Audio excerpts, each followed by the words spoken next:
If you're a beginner songwriter and you're looking for ways to spruce up your chord progressions, something that you should try is secondary dominants. In this video, I'm going to tell you what they are, how to use them, and I'll give you some examples in contemporary music. So in order to get started, before we can even talk about secondary dominants, we have to talk about just regular dominants, which are a fundamental part of the major scale. So the major scale has 7 notes.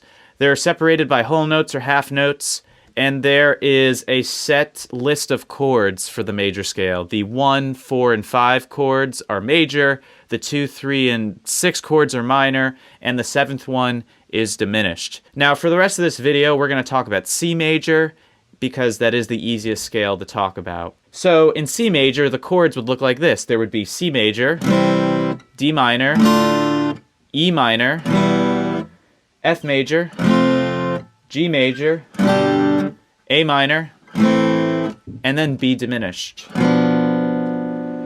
So let's focus on the 5 chord, which in this case is G. The 5 chord is what's known as a dominant function chord. It wants to resolve to the 1 chord, which in this case is C.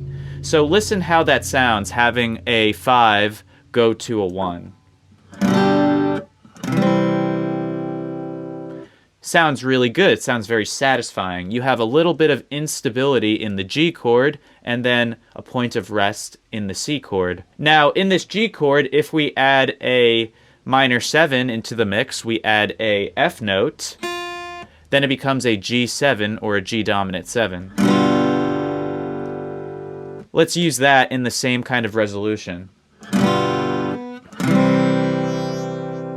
Honestly, it sounds even better. The tension and resolution dynamic has been amplified. Now, this concept of a 5 going to a 1 is a very important and very powerful cadence in songwriting, and it's really popular. So a secondary dominant is when you have a dominant chord from a different key that is used to resolve to a scale degree that's not the 1. So let me show you an example in the Hank Williams song, Hey Good Looking. Hey good looking, what you got cooking? How's about cooking something up with me? So that chord progression has 3 chords. There's C, which is the 1 chord. It does also have a G at the end, which would be the 5 chord. But sandwiched between the two, there is this D7. Now, the diatonic choice for D in C major would actually be D minor 7. But Hank Williams chose the D7, which is technically a little chromatic. And the reason for that is because it is used as a point of tension so that there is some harmonic energy towards the following chord, the G. You see, he went into the key of G, he took its dominant chord, and he inserted it in the song right before the G chord so that we want to go to that chord. And that is the secondary dominant in action. That's what they are in a nutshell. Now, if we were to give this a Roman numeral, we would call this not the 2, but the 5 of 5, because it's the dominant chord of the regular dominant chord. So that's one really good example of the secondary dominant. Now, what if we wanted to have a secondary dominant that resolved to the 6th degree, which is A minor in this situation? Maybe we have the chord C, and then the chord A minor, but we want to insert something in between the two to create a little bit more of an interesting effect. Well, what you could do is go into the key of A, see what its dominant chord is, and in this case, it's E7. So here's what it sounds like.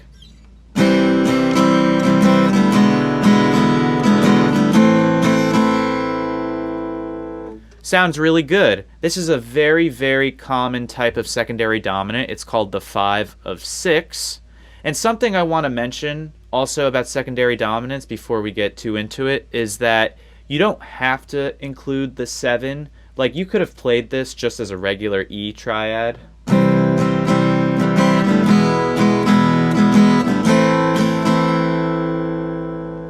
But the 7 does make it a little bit spicier, so just something to consider when you're doing your own songwriting. Now this 5 of 6 is found in the song You Never Give Me Your Money by the Beatles. Out of college, money spent, see no future, pay no rent, all the money's gone, nowhere to go. So sounds really good. Another interesting thing that you can do with this type of secondary dominant is you can actually use it to move to the 4 chord too. That's also a pretty common songwriting trope. So for example, you could go from C to E7 to F. You actually hear this in Build Me Up Buttercup, where they go, why do you build me up, Buttercup baby, just to let me down? So there it is right there. So that's something to keep in your back pocket when you're trying to write something out. Okay, so we heard the 5 of 6 secondary dominant. Well, let's focus back on that Beatles song. There was actually another type in there, and that was the C7 in the progression. I'll play it again real quick.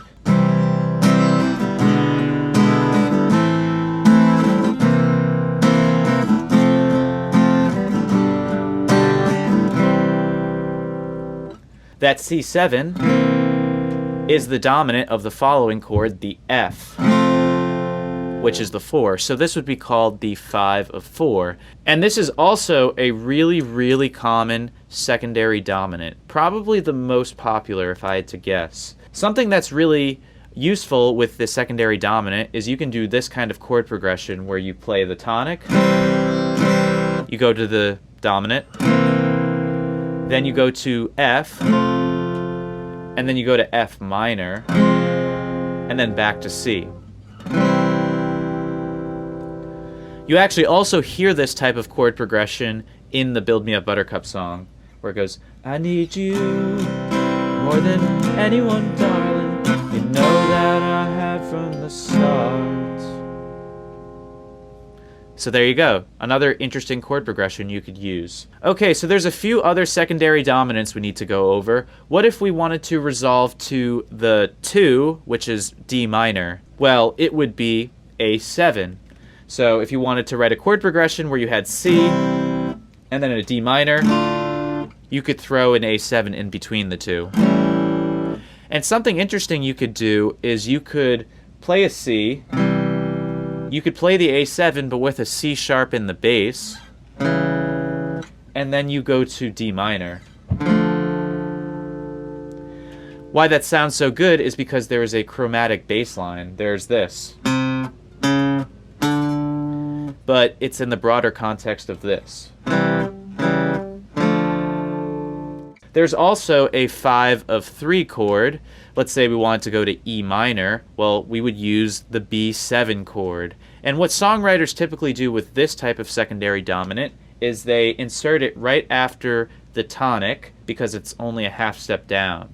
So they'll do something like this. They'll go like...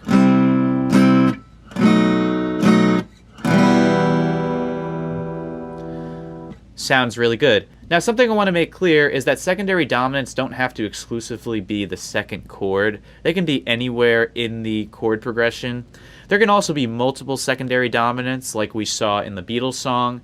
So just wanted to let you guys know that. And I wrote a little progression with the B7 where it's the 3rd chord. Let's see what you think of it.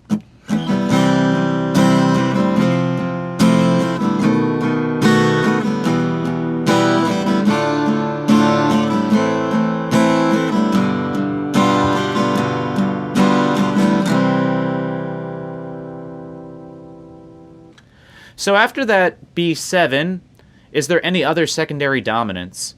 I mean, do we resolve to the B diminished chord? Is there a 5 of 7 diminished? I would say no, and the reason for that is because the diminished chord is very dissonant. I mean, if you tried it, like an F sharp 7, and then to a B diminished, it would be a little odd. It wouldn't have the same effect. I mean, if you want to write a song that has those 2 chords next to each other, by all means go for it, but it won't have that same kind of feeling that we're trying to achieve here with the other secondary dominants. So just keep that in mind. So that's the concept of secondary dominants. They're a really great songwriting tool. They can make your chord progressions quite interesting, really bring them to that next level. So try them out. See what you come up with. Let me know how it goes in the comments. Otherwise, thanks for watching this video. I hope you learned a few things. Be sure to subscribe, and I will see you guys in the next one.